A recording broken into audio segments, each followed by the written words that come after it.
At the end of the day, you are running a business. You want to make profit to sustain your business. If you're not making profit, you're going to end up with material and stock that is just locked, and you cannot invest in the ideas and the concepts that you have.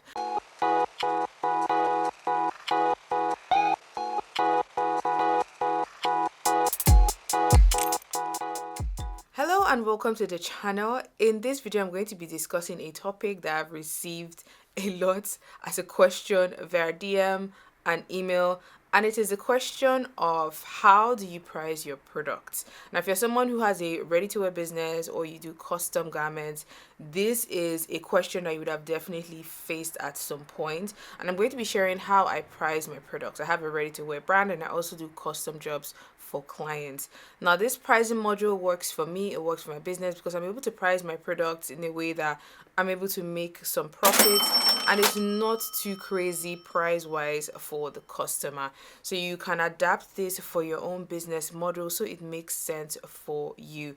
With that out of the way, let's get straight into the video. Leave any further questions you have down below or any topics you want me to explore in the fashion business series. I'm going to be covering two different pricing types. The first one is for custom or commission garments. Now, this is when a client comes to you and they want to make a special gown for a wedding, their graduation, a photo shoot, something that is custom and specific to them using their body measurement. When it comes to pricing products, especially clothing, there are direct and indirect costs. So direct cost is like the cost of buying the fabric, the cost of the trims, the cost of paying your seamstress, the cost of, the generator that you have to keep on to make the piece for that client if you're someone who lives in a country like Nigeria where power is still an issue.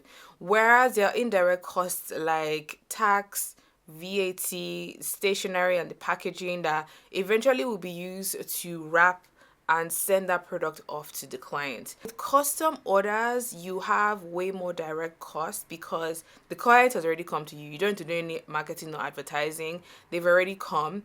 They are specific with the design that they want and the time frame that they want it to be made. I would say it's important to ask straight off before you even say, just ask them, when do you want this garment done? Because if it's something that has to be done a lot quicker, so if they give you a shorter time period to create that piece, it means you're going to drop everything else you're doing to focus on that client's job. And sometimes that could be very challenging to do. That would affect your pricing as well. Is the client going to provide the fabric? Please ask that straight up because sometimes we just assume that you're going to bring the fabric and then what they're at the measuring session and they're like, oh, I don't have any fabric, can you source it for me? So when do they want it? How soon do they want that garment made? And then are they going to be sourcing the fabrics? Those two factors are really going to affect the price of the garment when you're making the custom for a client. The way I calculate my pricing is as I'm making the garment, I actually write down the number of hours that it's taking me to make and I multiply that by my hourly rate. You can decide to work with minimum wage of your country. You can also find out what seamstresses, designers, and people who create clothing in your industry, what they charge as an hourly rate. This, if you go on Google, if you go on people per hour, you would actually find this.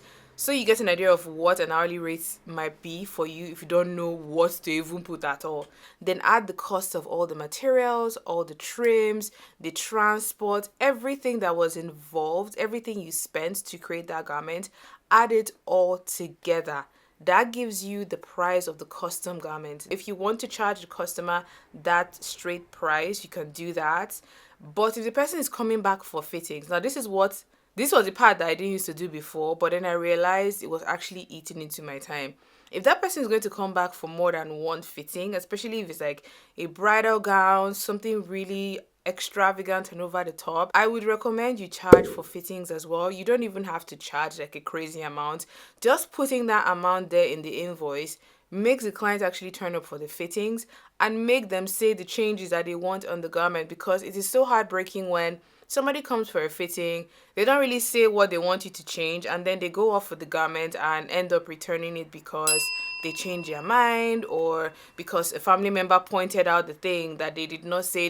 There are all these things that could just happen behind the scenes. So when they know they are paying for that fitting, they know, okay, I need to say what I want changed. I need to say what I want fixed. and charge per fitting. You can decide to offer the first fitting complimentary, but if they want to come and do a third, a fourth, or a fifth fitting, I would highly recommend that you charge for that, because that will just make people they'll just sit up and tell you what they actually want to change when they come for the first or the second fitting, which ends up saving your time. The second pricing model I'm going to be discussing is when you want to price your ready to wear pieces in a collection. I say this one might be a little bit tricky for a lot of people, and I know for me at the beginning, I really didn't get it right. At the end of the day, you are running a business. You want to make profit to sustain your business, not just because you want to be greedy or just want to eat people's money. If you're not making profit, you're going to end up with material and stock that is just locked, and you cannot invest in the ideas and the concepts that you have. Ready to wear, I would say it has both direct and indirect cost, because you have not secured the customer yet. You've designed this collection, you've made a few units, and you want to sell it. So aside from the materials that you will buy to make the collection, the trims, the labels, the packaging, there are also indirect costs like marketing, tax, VAT, and packaging that you need to include to the pricing of the garment. Because you're making multiple units, you will be able to have the initial cost a lot lower if your material is on the affordable side, if the factory that is manufacturing for you is able to do a deal where the more you produce, the less you pay per unit, because I know that's something that manufacturing companies do. With ready to wear pieces, they are usually not as high price wise as custom garments, because you've made multiple units of this one design, so multiple people are going to have it, so that exclusivity is not there. The formula I use for ready to wear is I start with the direct cost, so the fabric, the trims, the labels, that is the brand label and the care label. I take note of those costs, I write them to the side, I add them up. Those are the direct costs. You also want to include in there the labor cost of the seamstress or the pattern maker. If you are outsourcing these, add that in there because it's very important.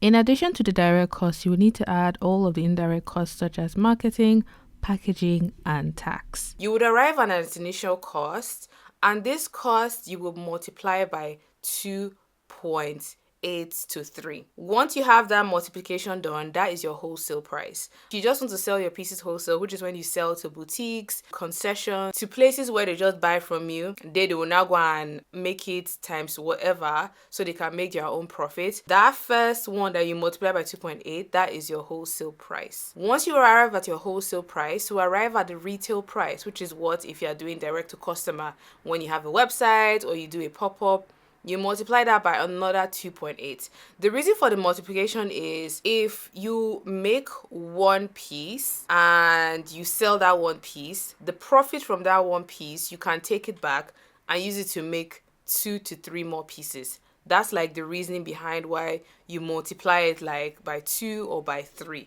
I hope you guys learned something from this video. A book I would highly recommend if you are starting your business, if you're trying to figure out the whole pricing side of things, the marketing side of things, writing your business plan.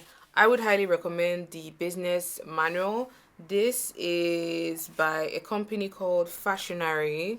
I love this book because it covers everything from branding, the tone of voice for your marketing materials, getting started, preparing for a pop-up, all these things that if you're someone who is preparing to launch a collection, especially a ready-to-wear collection, you'll find this book very, very handy. The fashion business is one of those industries where you have to balance being creative and being business or business-minded in a way for you to sustain your idea in the long term. If you enjoyed this video, give it a thumbs up. Until my next one, have a good morning, afternoon, and evening wherever you are. Bye.